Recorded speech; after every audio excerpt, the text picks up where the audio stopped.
I am Mari, 25 years old, and I always believed family meant unconditional love. My grandfather, William, raised me after Mom died, teaching me values no money could buy. My father, Alex, was different, always eyeing Grandpa's fortune from a distance. At the funeral, when Dad inherited $40 million, he looked me straight in the eyes and said, "You are useless to me now." What he did not know about the will would change everything in just 24 hours. If you are watching this, drop a comment telling me where you are viewing from. Hit that like button and subscribe to hear how my grandfather outsmarted my greedy father. From beyond the grave. The earliest memory I have of my mother is her gentle hands brushing my hair before bed. Sarah was her name, and she had the most beautiful auburn hair that would catch the sunlight just right. I was only 8 years old when cancer took her away from us. The hospital stays grew longer. Her once vibrant face grew paler. And then one day, my father Thomas told me with dry eyes that she was gone. There were no tears from him, just a clinical explanation that Mommy was not coming home. My grandfather William stepped in immediately, while my father buried himself in work and barely acknowledged my existence. Grandpa William became my rock. He moved me into his spacious New England home with its creaking wooden floors and walls filled with books. "Your mother loved this room when she was your age," he told me, as he set up my bedroom with a canopy bed that made me feel like a princess despite my grief. William Stewart was a self-made businessman who built a construction empire from scratch. He came from nothing, working his way through college with calloused hands and determination.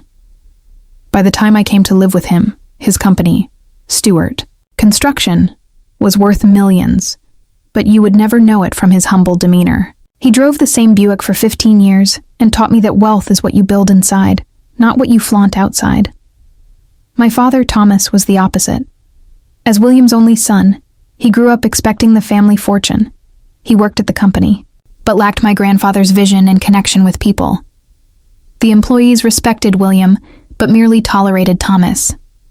I would overhear my grandfather on the phone saying, "Thomas has book smarts but no heart for the business." This created a constant tension I could feel even as a child. Throughout my childhood, I made countless attempts to connect with my father. Every school play, I would scan the audience for his face. Most times, the seat remained empty. When he did show up, he would leave immediately after, always with an excuse about an important meeting. I learned to stop expecting him and instead cherish my grandfather's consistent presence. William never missed a single event, always sitting in the front row with his camera ready and pride beaming across his face. When it came time for college, I chose business administration, hoping it might finally create a bond with my father. "See, Dad, I am following in your footsteps," I told him excitedly when I got accepted to the same university he attended. His response was lukewarm at best. "Business is sensible. It will give you financial security. No congratulations, no pride, just practical assessment." My grandfather, however, took me out to celebrate. "Education is never wasted," he told me over dinner at my favorite restaurant. "But remember, Jolene, the most important business skill is understanding people, not just numbers." He gave me a leather-bound journal that night. Inside the cover, he had written, "To see the true measure of a person, watch how they treat others, when they think no one is looking."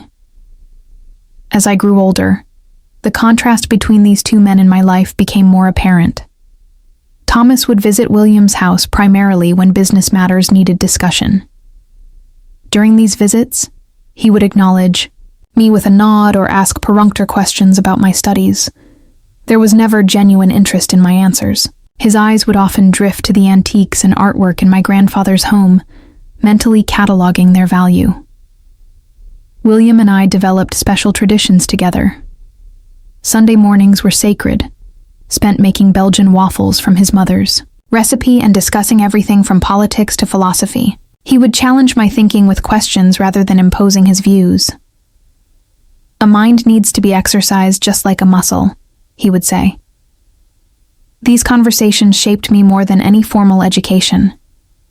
When I graduated with honors, William sat, proudly in the audience, while Thomas claimed a business emergency kept him away. That night, my grandfather handed me a small box containing my grandmother's sapphire ring. "Your mother wore this on her graduation day too," he said. "Strong women have worn this ring for generations. Now it is your turn." As the years passed, William's health began to decline. At 78, his once strong frame became frailer, and the doctors diagnosed him with congestive heart failure. Without hesitation, I moved back into my childhood home to care for him. My marketing job could be done remotely, and nothing was more important than being there for the man who had always been there for me. Suddenly, Thomas began appearing more frequently. His visits, once rare, became weekly occurrences. He would bring expensive wines and sit with William, discussing the business and reminiscing about the past in a way I had never witnessed before. To an outsider, it might have looked like a son reconnecting with his aging father. But I noticed how his questions always circled back to the company, the will, and the estate planning. William noticed too. One evening after Thomas left, my grandfather reached for my hand. "People show you who they are, Jolene. It is not your job to make excuses for them." I wanted to believe Thomas was finally developing genuine concern for his father. But deep down, I recognized the pattern of behavior that had defined him throughout my life. The closer William came to the end, the more attentive Thomas became to the potential beginning of his inheritance. The doctor's words hit, like a physical blow. 6 months, maybe less. We were sitting in the sterile consultation room when Dr. Patel delivered the news that William's heart was failing rapidly. My grandfather received the prognosis with the same dignity that characterized his entire life. "Well then," he said calmly, "we had better make the most of the time we have left." That same day, I packed up my apartment and moved permanently into my childhood bedroom. My marketing clients were understanding when I explained I needed to reduce my workload to care for my grandfather.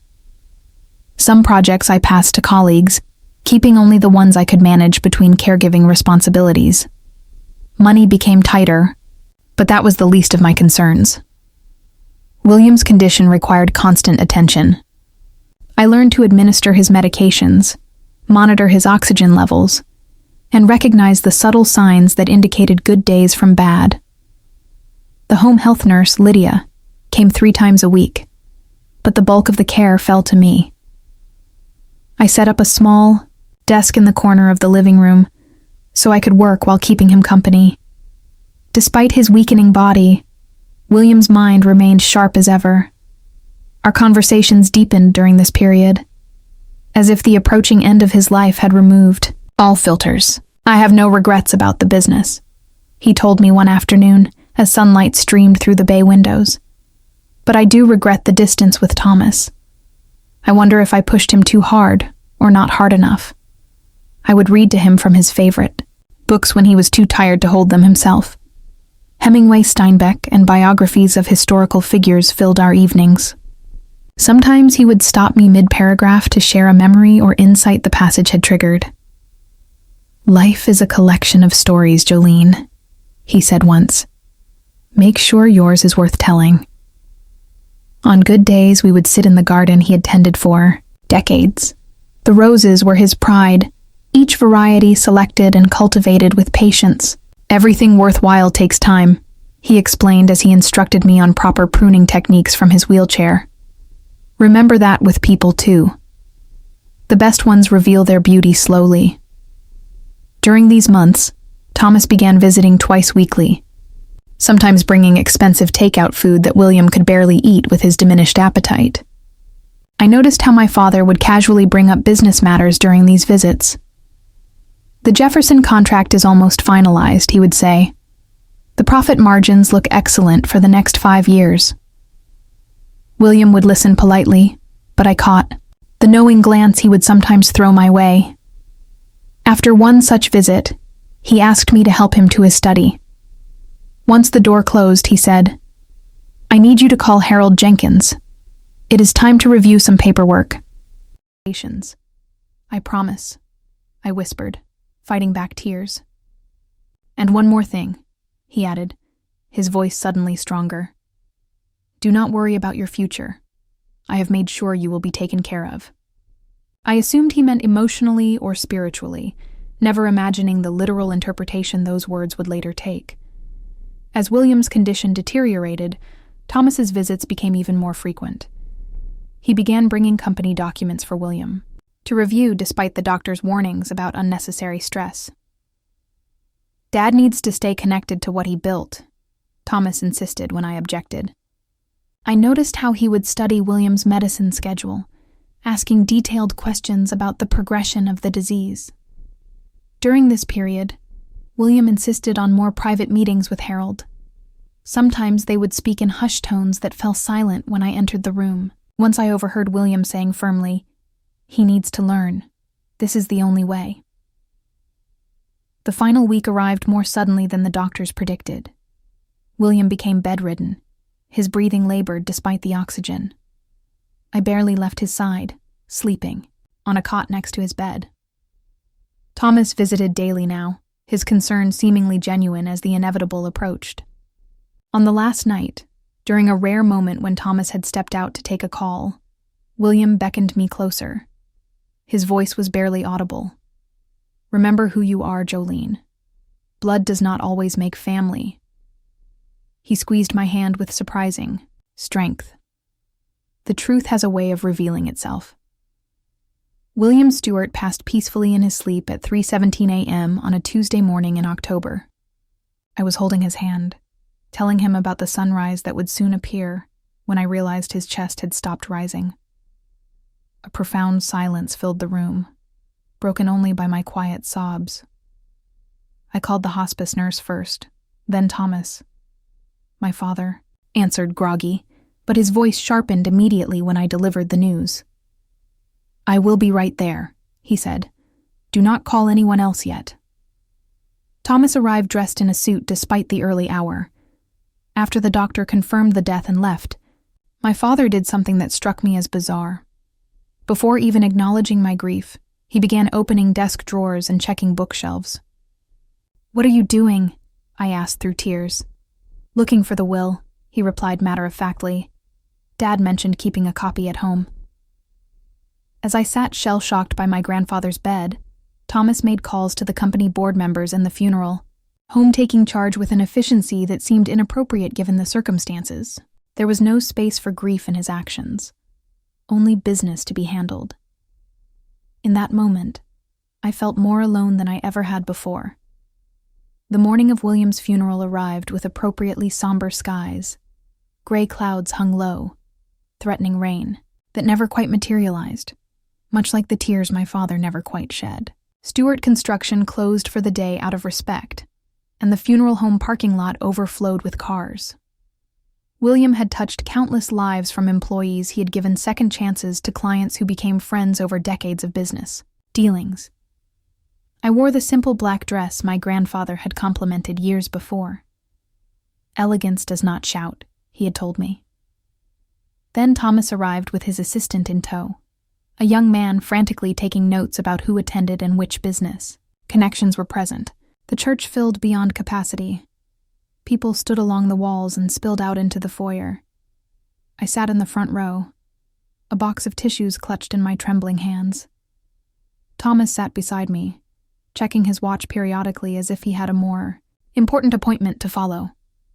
When it came time for the eulogies, Thomas spoke first.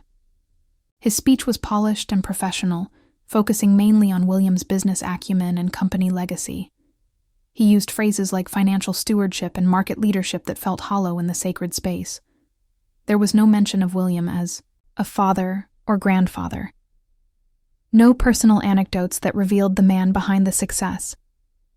When my turn came, my legs felt wooden as I approached the podium. Looking out at the sea of faces, I took a deep breath and began speaking from my heart. "My grandfather measured wealth not in dollars, but in moments," I said. "He taught me that a person's true legacy is the love they leave behind." I shared stories of Sunday waffles, life lessons in the garden, and the quiet strength he showed in his final days. Throughout the service, I noticed an elderly gentleman I did not immediately recognize. He sat near the back, his silver hair neatly combed his posture, respectful, but somehow vigilant. Only when he approached me afterward did I realize it was Harold Jenkins Williams' attorney. Though we had met during my grandfather's illness, his appearance had changed somewhat, making him initially unfamiliar. "A beautiful service," Harold said, clasping my hand warmly. "William would have appreciated your words, especially Jolene." He handed me his card. "There will be a reading of the will tomorrow at 2 p.m. at William's home. Please be punctual." Thomas overheard this exchange and immediately inserted himself into the conversation. "I have cleared my schedule completely," he told Harold. "Will the company transfer papers be ready as well?" Harold's expression remained neutral. "All relevant. Documents will be presented tomorrow, Mr. Stewart." His formality with my father contrasted sharply with the warmth he had shown me. The reception following the funeral was held at William's home, our home. Caterers had transformed the living room into an elegant but subdued gathering space. I moved through the crowd in a daze, accepting condolences and sharing brief memories of my grandfather with guests. Thomas, meanwhile, huddled in corners with business associates, their conversations seemingly inappropriate for the occasion. Several times I overheard phrases like restructuring opportunity and leadership transition. My father appeared to be conducting business meetings under the guise of mourning. By evening, the house had emptied except for Thomas and me. I began cleaning up despite the caterers' assurances they would return in the morning to finish. The activity gave my hands purpose while my heart felt hollow. "You should pack your things tonight," Thomas said abruptly, as I collected empty glasses from the study. I froze. "What do you mean?" "After the will reading, tomorrow I will be moving in. This house has always been meant for the company. CO." His tone was matter of fact, as if discussing a simple logistical matter rather than uprooting my life. "But this is my home," I protested. "I have lived here since I was 8. "As a guest of my father," Thomas corrected coldly. "The property belongs to the estate, which will transfer to me as the heir. You will need to find your own place." Sleep eluded me that night. I lay awake in my childhood bedroom, surrounded by memories, trying to process not only my grief, but the shocking callousness of my father's behavior. By morning, my eyes were swollen from crying, but I forced myself to appear composed for the will reading. At precisely 200 p.m., the designated parties gathered in William's study. Thomas sat behind the desk already, a symbolic claiming of territory that did not go unnoticed by Harold, who raised an eyebrow, but said nothing. Several company executives attended along with the family financial advisor and myself. Stretched before me, uncertain and intimidating. My phone rang just after noon, displaying an unfamiliar number. I almost ignored it, assuming it was a telemarketer, but some instinct prompted me to answer. "Jolene Stewart," a formal voice inquired. "Yes, this is she. This is Patricia from Harold Jenkins' law office. Mr. Jenkins would like to meet with you this afternoon if you are available." My heart skipped. Did he say what about? Only that it concerns your grandfather's estate and is of urgent importance. We arranged a 3-hour appointment. I spent the intervening hours speculating about the purpose of the meeting. Perhaps there was a small bequest after all, something Harold had not mentioned during the formal reading. Or maybe there were personal items William had specifically designated for me. The law office was located in a historic building downtown. Its interior, a study in old-world elegance, dark wood paneling lined the walls, and leather-bound law books filled built-in shelves. I gave my name to the receptionist and was immediately shown to Harold's private office. The elderly attorney rose to greet me, his expression warmer than the professional demeanor he had maintained during the will reading. "Thank you for coming on such short notice, Jolene," he said, gesturing to a comfortable chair across from his desk. "I expect you have had a difficult 24 hours. The simple acknowledgement of my pain broke something loose inside me. To my embarrassment, tears welled in my eyes. "Yes," I managed, Thomas had security escort me out this morning. Harold's eyebrows shot up. Did he indeed? He reached for a leather portfolio on his desk. That is very interesting timing. What do you mean? A small smile played at the corners of his mouth.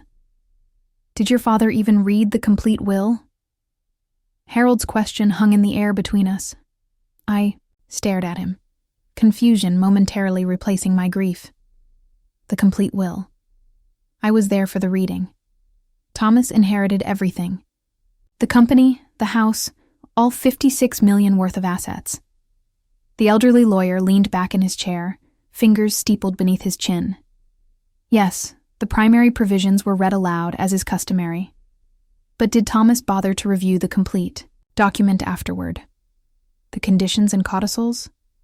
He told Harold to send a summary to his office, I recalled. He said he caught the important parts. A chuckle escaped Harold's lips. There is the Thomas Stewart I have known for 30 years. Always. Too impatient for details. He opened the leather portfolio and removed a thick document bound in blue.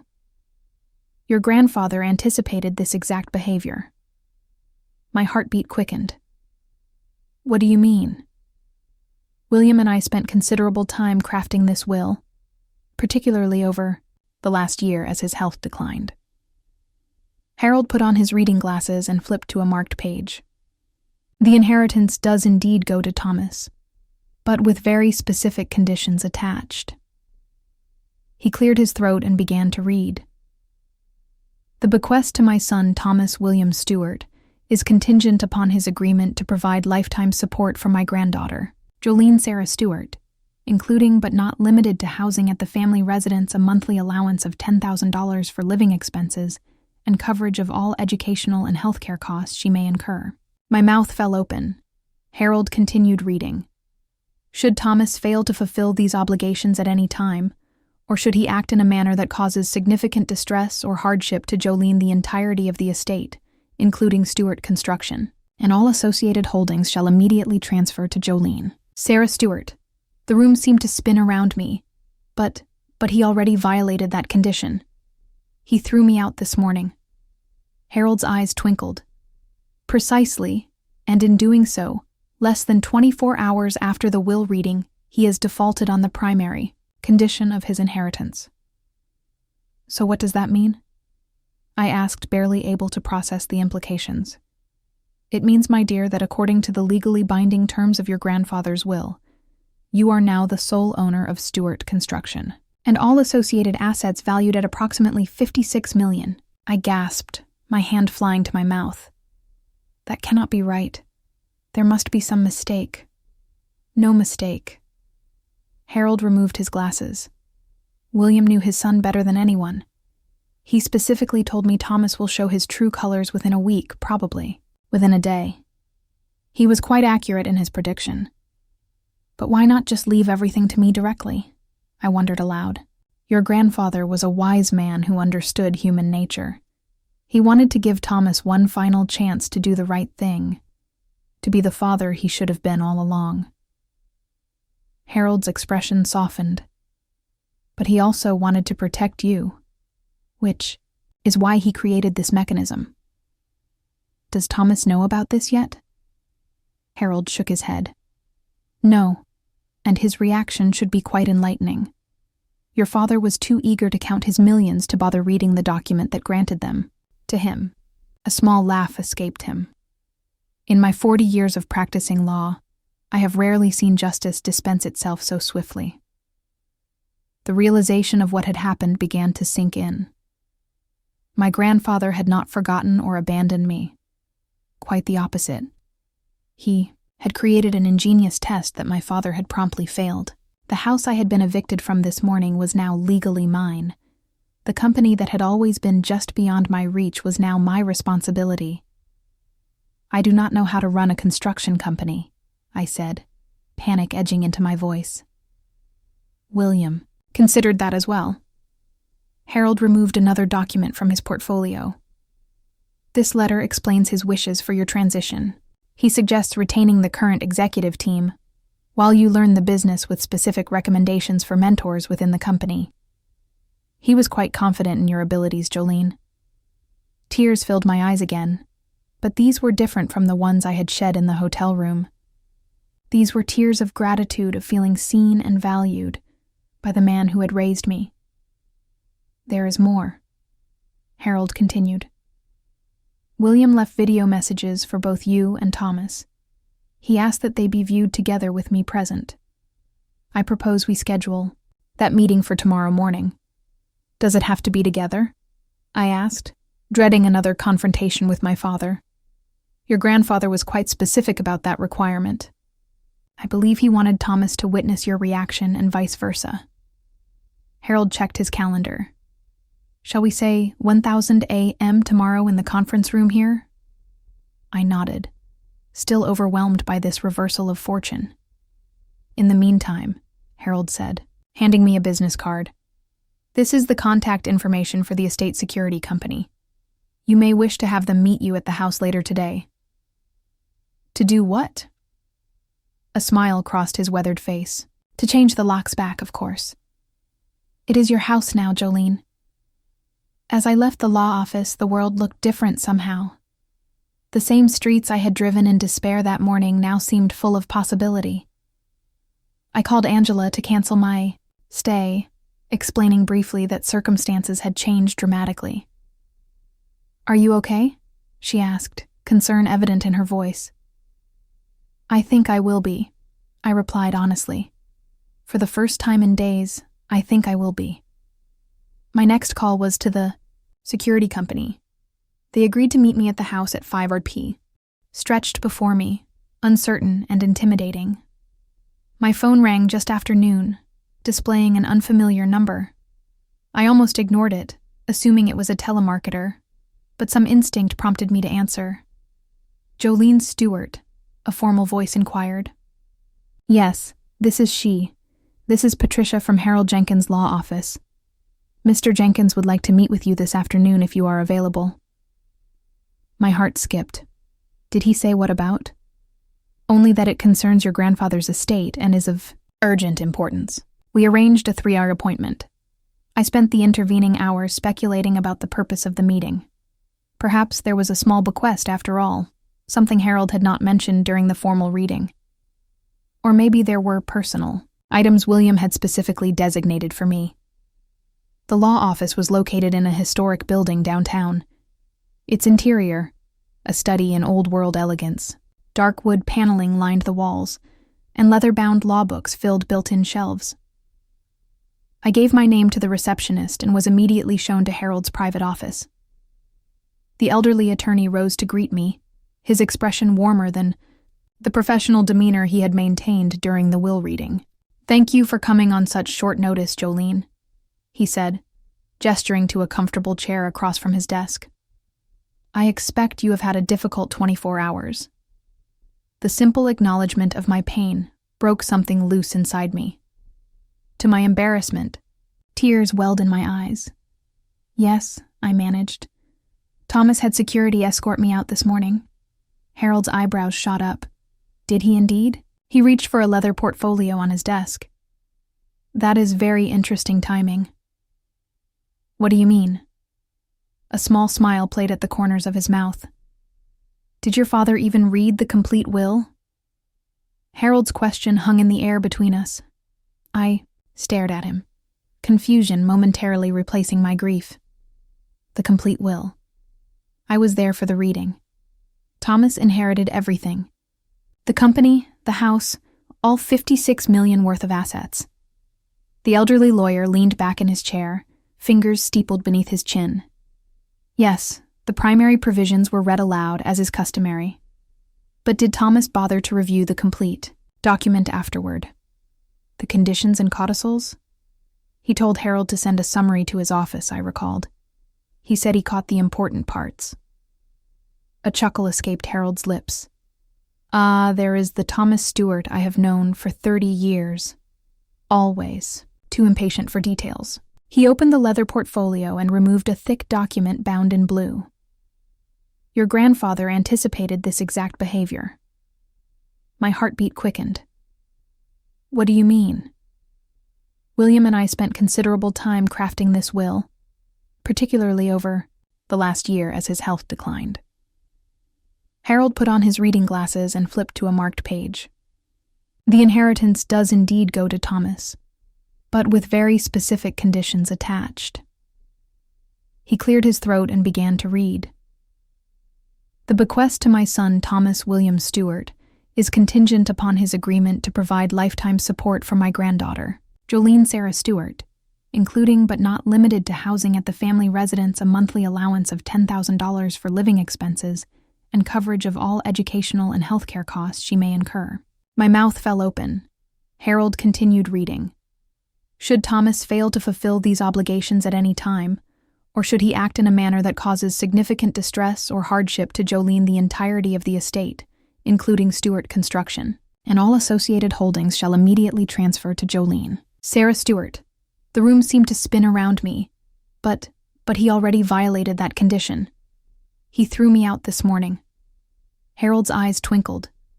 Precisely, and in doing so, less than 24 hours after the will reading, he has defaulted on the primary condition of his inheritance. So what does that mean? I asked, barely able to process the implications. It means, my dear, that according to the legally binding terms of your grandfather's will, you are now the sole owner of Stewart Construction, and all associated assets valued at approximately $56 million. I gasped, my hand flying to my mouth. That cannot be right. There must be some mistake. No mistake. Harold removed his glasses. William knew his son better than anyone. He specifically told me Thomas will show his true colors within a week, probably within a day. He was quite accurate in his prediction. But why not just leave everything to me directly? I wondered aloud. Your grandfather was a wise man who understood human nature. He wanted to give Thomas one final chance to do the right thing, to be the father he should have been all along. Harold's expression softened. But he also wanted to protect you, which is why he created this mechanism. Does Thomas know about this yet? Harold shook his head. No, and his reaction should be quite enlightening. Your father was too eager to count his millions to bother reading the document that granted them to him. A small laugh escaped him. In my 40 years of practicing law, I have rarely seen justice dispense itself so swiftly. The realization of what had happened began to sink in. My grandfather had not forgotten or abandoned me. Quite the opposite. He had created an ingenious test that my father had promptly failed. The house I had been evicted from this morning was now legally mine. The company that had always been just beyond my reach was now my responsibility. I do not know how to run a construction company, I said, panic edging into my voice. William considered that as well. Harold removed another document from his portfolio. This letter explains his wishes for your transition. He suggests retaining the current executive team, while you learn the business with specific recommendations for mentors within the company. He was quite confident in your abilities, Jolene. Tears filled my eyes again, but these were different from the ones I had shed in the hotel room. These were tears of gratitude, of feeling seen and valued by the man who had raised me. There is more, Harold continued. William left video messages for both you and Thomas. He asked that they be viewed together with me present. I propose we schedule that meeting for tomorrow morning. Does it have to be together? I asked, dreading another confrontation with my father. Your grandfather was quite specific about that requirement. I believe he wanted Thomas to witness your reaction and vice versa. Harold checked his calendar. Shall we say 1000 a.m. tomorrow in the conference room here? I nodded, still overwhelmed by this reversal of fortune. In the meantime, Harold said, handing me a business card. This is the contact information for the estate security company. You may wish to have them meet you at the house later today. To do what? A smile crossed his weathered face. To change the locks back, of course. It is your house now, Jolene. As I left the law office, the world looked different somehow. The same streets I had driven in despair that morning now seemed full of possibility. I called Angela to cancel my stay, explaining briefly that circumstances had changed dramatically. "Are you okay?" she asked, concern evident in her voice. "I think I will be," I replied honestly. "For the first time in days, I think I will be." My next call was to the security company. They agreed to meet me at the house at 5 p.m. to change the locks and update the security system. The representative did not seem surprised by my request, making me wonder if Harold had already alerted them to the situation. I drove to the estate, slowly rehearsing what I would say if Thomas was still there. Part of me hoped he would be gone, postponing our inevitable confrontation until the official meeting tomorrow. Another part wanted to witness his reaction when he learned how quickly his actions had cost him everything. As I pulled into the circular driveway, I noticed Thomas's sleek black Mercedes still parked by the front door. My stomach tightened with anxiety, but I forced myself to continue. This was my home now, not his.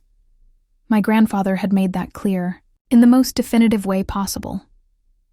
The security team arrived right on schedule, 3 uniformed officers in a company van. I met them at the entrance, explaining that ownership of the property had legally transferred to me, and showing them the document Harold had provided as proof.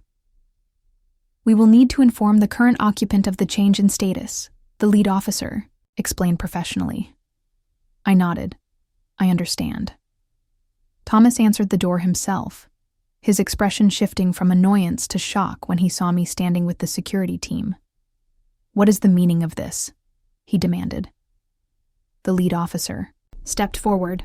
"Sir, we have been authorized to change the security protocols on this property at the request of the new legal owner, Miss Jolene Stewart." Thomas's face flushed red. "That is ridiculous. I am the owner of this property as of yesterday. I am afraid there has been a development with the will." "Dad," I said, finding strength in the truth, "you might want to contact Harold Jenkins for clarification. There was a condition to your inheritance that you violated when you evicted me this morning." "What condition? What are you talking about?" His voice rose sharply. "Perhaps we should continue this conversation inside," I suggested, aware of the security team witnessing this family drama. Thomas stepped back, allowing us to enter.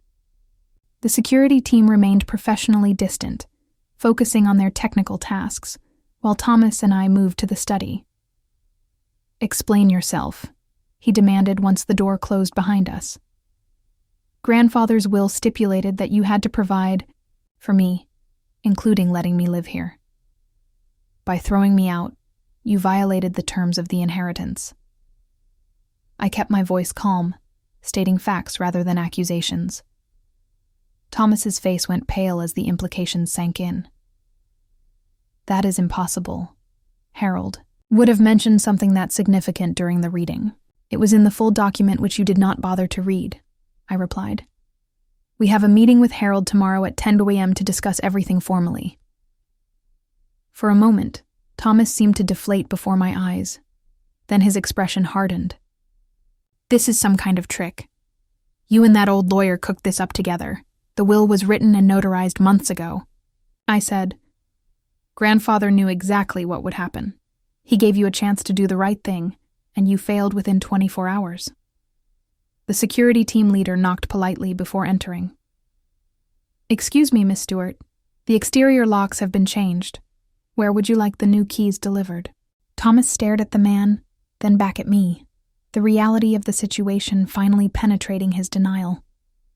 "This is my house," he insisted, but his voice lacked conviction. "Not anymore," I said simply. "I will take the keys now. Thank you." As the security officer handed me the set of keys, I saw something I had never witnessed before. My father looking completely lost. The arrogance that had defined him throughout my life had vanished, replaced by the dawning understanding that he had outsmarted himself. "You cannot do this to me," he said, but it sounded more like a question than a statement. "I did not do this," I replied quietly. "You did." The next morning, I arrived at Harold's office 15 minutes early, my stomach twisted in knots. Despite Legally having the upper hand, I still felt intimidated by the prospect of facing my father. Years of seeking his approval had conditioned me to shrink in his presence. "You look just like your mother," Harold observed as he escorted me to the conference room. She had the same quiet strength. The comparison bolstered my confidence. I rarely heard anyone speak of my mother, and the connection felt meaningful in this moment of confrontation. The conference room featured a large oak table with leather chairs and a wall-mounted screen. Harold had set up a laptop connected to a projector. "William recorded these messages just 2 months ago," he explained. He was quite specific about the viewing order. At precisely 10 a.m., Thomas strode in accompanied by a sharp-featured man in an expensive suit. "This is Richard Dalton, my attorney," he announced without preamble. Harold nodded courteously. "Good morning, Counselor Dalton. I must inform you that this is not a negotiation or legal proceeding, but a family matter as specified in William Stewart's will. Your presence is not prohibited, but it will not change the outcome of today's meeting." Thomas took a seat directly across from me, his expression a careful mask. Gone was the shock from yesterday, replaced by calculated composure. "Jolene, this misunderstanding can be resolved easily," he began. "I am prepared to allow you to stay in the guest house while we sort out a proper arrangement." "There is no misunderstanding," Harold interjected. The terms of the will were quite clear, and Thomas violated them within 1 day of the initial reading. "Before we discuss any potential arrangements, William requested that both of you view these messages." Harold dimmed the lights and started the first video. My grandfather's face appeared on screen, causing my throat to tighten with emotion. He was seated in his study, looking frailer than I remembered, but with the same clear-eyed intensity that had characterized him throughout his life. Thomas William began addressing his son directly. "If you are watching this, then you have done exactly what I predicted. You have shown Jolene the door, now that you believe you have secured your inheritance." My father shifted uncomfortably in his chair. "I have watched you chase wealth your entire life, believing it would bring you the satisfaction that has always eluded you. The company was never enough. The house was never enough. No amount of money filled the emptiness I saw in you." William paused, his expression softening slightly. "I gave you one final test, son. One opportunity to demonstrate that family meant more to you than fortune. All you had to do was share your abundance with your daughter, are the only child you will ever have. Instead, you showed her the same coldness you have displayed throughout her life." Thomas's attorney scribbled notes furiously, while my father's face grew increasingly flushed. "I built Stewart Construction from nothing," William continued. "My hands bled, laying the first foundations. I worked alongside every crew until my body would no longer allow it. I did not build this legacy for it to become a monument to greed."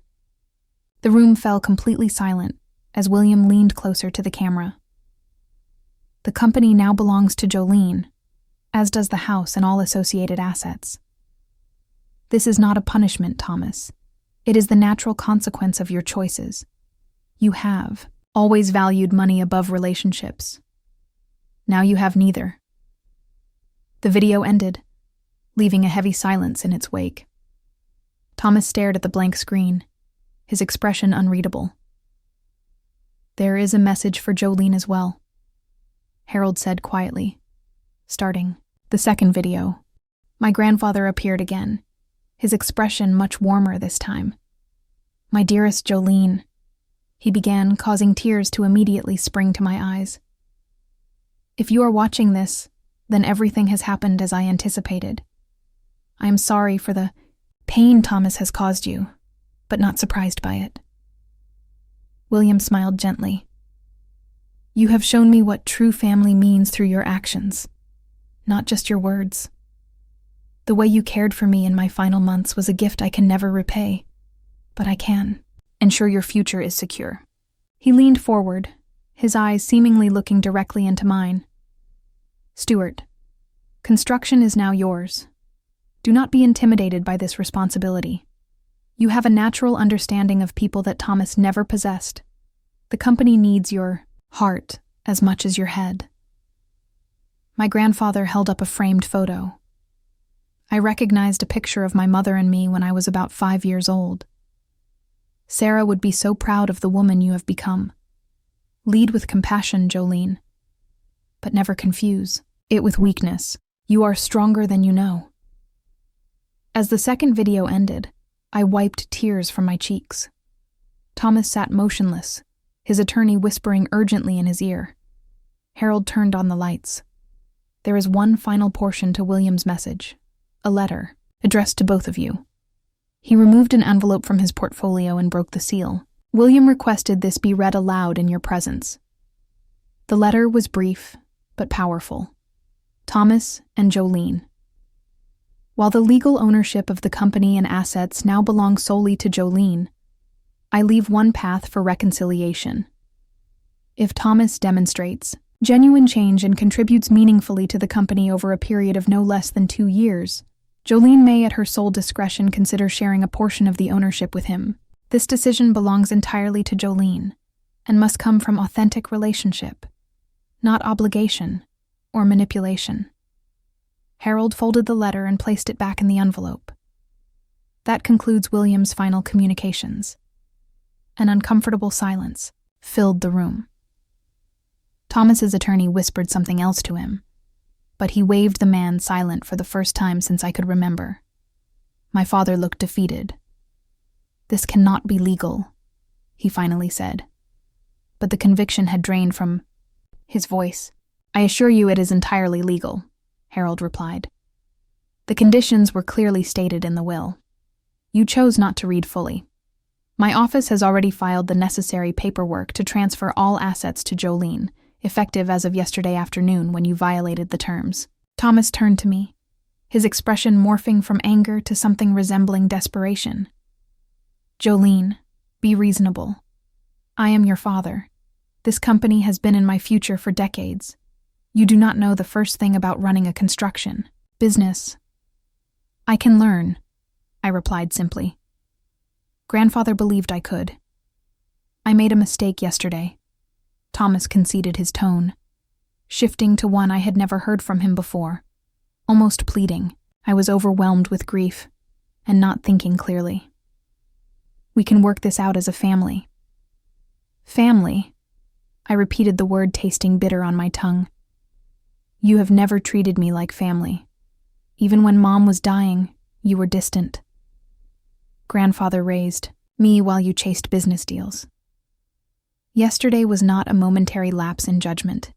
It was consistent with how you have always treated me." Thomas leaned forward, switching tactics. "I can change. I will show you. Let me move back into the guest house and we can run the company together. Father and daughter, just as it should have been all along." His sudden transformation was so transparent that it might have been comical under different circumstances. The man who had coldly told me I was useless 24 hours earlier was now performing an impression of a caring father. "I do not think that would be appropriate right now," I said carefully. "I need time to understand the business and establish myself as the new owner without confusion about leadership." "You are making a mistake," Thomas warned, a flash of his true nature breaking through the facade. "The board respects me. The clients know me. They will not accept you." Harold intervened smoothly. "Actually, I spoke with the executive board this morning. They have been informed of the transition and have expressed their full support for Jolene." William had discussed this contingency with each of them individually over the past year. This revelation seemed to shake Thomas more than anything else. "He planned this all along. He hoped it would not be necessary," Harold corrected. "But yes, he prepared thoroughly for every scenario." Thomas stood abruptly. "This is not over. I will contest the will." "You are welcome to try," Harold replied calmly. However, I should mention that William included a no-contest clause. Any legal challenge automatically triggers a complete forfeit of the provision. allowing you to potentially earn back a portion of the company through good faith efforts. My father's attorney placed a restraining hand on his arm. We should discuss options privately, Thomas. As they prepared to leave, I found my voice again. Dad, I said, using the term, despite how foreign it felt. Grandfather left you a path back if you want it. Not to control everything, but to be part of the legacy he built. That opportunity is real, but only if your change is real too. Thomas paused at the door, his back to me. For a moment, I thought he might respond with something genuine. Instead, he straightened his shoulders and walked out without another word. Harold waited until the door closed before speaking. That went about as expected. Your grandfather predicted Thomas would attempt to challenge the will before considering the path of reconciliation. Will he actually contest it? I asked. He may try, but he cannot win. William and I created an ironclad document, and Thomas's actions yesterday provided immediate and documented violation of the terms. Harold gathered his papers. Now, shall we discuss your transition to company leadership? There is quite a bit to review.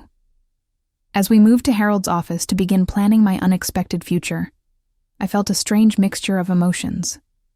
Sadness for what might have been with my father, gratitude for my grandfather's foresight, and something unexpected, a growing confidence that perhaps I was more prepared for this responsibility than I had initially believed. William had trusted me with his legacy. Now I needed to prove worthy of that trust. The weight of keys feels different when they represent not just a home, but a legacy. As I unlocked the front door of my grandfather's house, now legally mine, the familiar creak of the hinges welcomed me home. The first night alone in the sprawling estate was both comforting and disorienting. I slept in my childhood bedroom rather than claiming the master suite, needing the embrace of familiar surroundings. Morning brought a flood of calls and emails, most expressing congratulations on my new position as CEO of Stewart Construction. Some were genuine from employees who had known me since childhood. Others carried thinly veiled skepticism about my abilities. I saved them all, making mental notes of allies and potential challenges ahead. My first week as company owner was a crash course in construction management. I spent hours with department heads reviewing active projects and financial statements. Nights were dedicated to studying industry reports and the company history.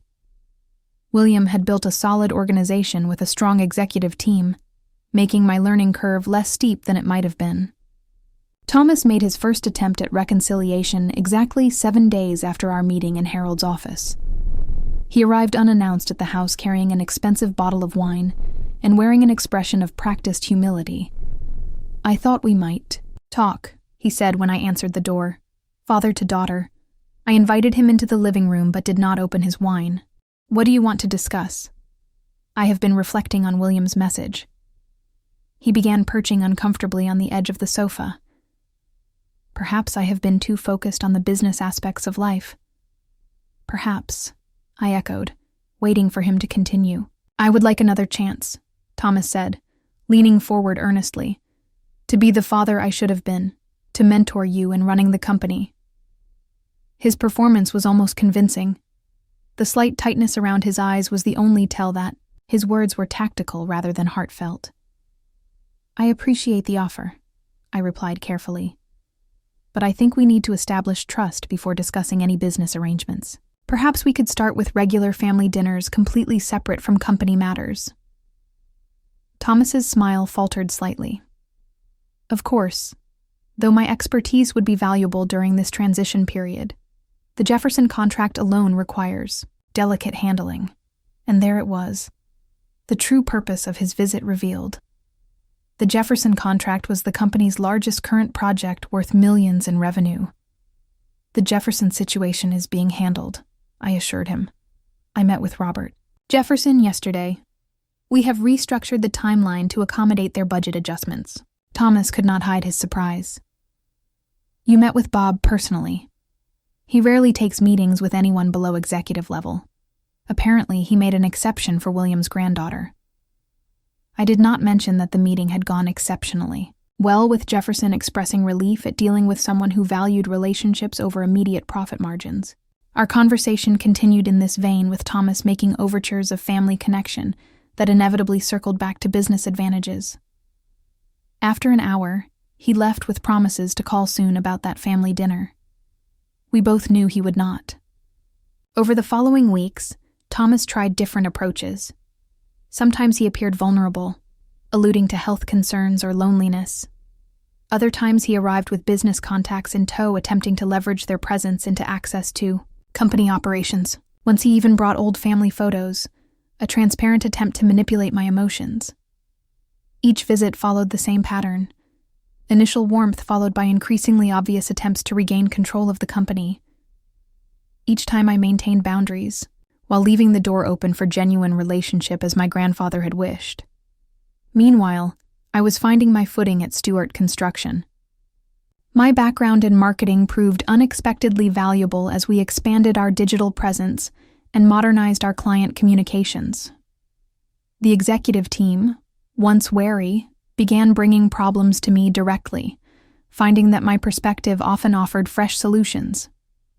3 months after inheriting the company, I made my first major decision, establishing the William Stewart Foundation, dedicated to providing trade education for underprivileged youth. The foundation would create pathways into construction careers, while honoring my grandfather's belief in opportunity for all. The announcement garnered positive press and industry attention. Thomas appeared at the launch event uninvited, positioning himself near me during photo opportunities, as if he had been involved in the planning. I did not correct reporters who assumed he was supporting the initiative, choosing to focus on the foundation's mission rather than family politics. That evening, as the event wound down, Thomas approached me at the bar. "Clever move with the foundation," he said, signaling for a scotch. "Good publicity." "It is not about publicity," I corrected. "It is about honoring grandfather's values." Thomas studied me over the rim of his glass. "You really believe that, do not you? That business can be about more than profit." "I do." I met his gaze steadily, and so did grandfather. Something shifted in Thomas's expression, then a flicker of recognition that perhaps he had fundamentally misunderstood something important about William's legacy. "He left you more than the company did, not he," Thomas said quietly. "He left you his perspective." It was the most genuine thing my father had said since the inheritance transfer. For a moment, I glimpsed the possibility of what our relationship could have been under different circumstances. "Yes," I acknowledged, "and that is worth more than the $56 million. Thomas nodded slowly, finished his drink in silence, and left without his usual pitch for involvement in the business. It would be 3 weeks before I heard from him again. During those weeks, I made another significant decision. After much consideration, I established a modest trust fund for Thomas, providing him a comfortable living without control over company assets. Harold advised against it legally, but supported me personally. "Your grandfather would approve of your compassion," the elderly lawyer told me. "Just be careful. It is not mistaken for weakness." When Thomas learned of the trust, his reaction surprised me. Rather than viewing it as an opening to negotiate for more, he accepted it with quiet dignity. Our next meeting carried a different tone, less calculating and more reflective. Gradually over the following months, something resembling a genuine relationship began to form between us. It was fragile and often awkward, built on tentative conversations about neutral topics. Thomas spoke about his own childhood for the first time, revealing complexities in his relationship with William that I had never considered. 1 year after inheriting Stewart Construction, I invited Thomas to join a newly formed advisory board, along with industry experts and community leaders. The position carried prestige but limited authority, a step toward inclusion without compromising the company's direction. "Thank you for this opportunity," he said when I extended the offer. "I will not disappoint you." "I hope not," I replied honestly. "Grandfather wanted you to have a path back. This is part of that path. The healing between us remained incomplete, perhaps always would. Some wounds leave permanent scars, but the journey from that cruel dismissal on the day after the funeral to our current cautious collaboration represented growth neither of us had thought possible. As for Stewart Construction, the company flourished under my leadership. We maintained the core values William had established while expanding into sustainable building practices and community development projects. The William Stewart Foundation grew to support dozens of students each year, creating a pipeline of talented, dedicated workers who brought fresh energy to the industry. The most profound change, however, was within me. The girl who had desperately sought her father's approval had become a woman secure in her own judgment. The uncertainty I felt upon inheriting the company had transformed into quiet confidence. I honored my grandfather's legacy, not by preserving it unchanged, but by evolving it thoughtfully. 2 years to the day after William's death, I visited his grave alone. The simple headstone bore his name and the dates of his life, along with the words he had chosen. True wealth is measured in lives touched, not dollars earned. You were right about so many things, I told him, placing fresh roses beside the stone. About the company, about Dad, about me. The autumn breeze rustled through nearby trees, scattering golden leaves across the cemetery grounds. In that peaceful moment, I felt a profound gratitude for my grandfather's final lesson, perhaps his most important one, that true family is defined by love and respect, not merely by blood or legal documents. The inheritance he left me was far more than money or property. It was the understanding that how we treat others reveals our true character. It was the courage to stand firm in my values even when faced with manipulation or rejection. And it was the wisdom to recognize that forgiveness does not require forgetting, but it does allow for new beginnings. As I drove back to the house that was now truly my home, I reflected on how quickly life can change. In just 24 hours, I had gone from homeless to the owner of a $56 million company. But the real transformation had taken longer and reached deeper than any legal transfer of assets. I had learned that sometimes losing everything is the only way to discover what truly matters. And that lesson was the greatest inheritance of all. I hope this story resonated with you in some way.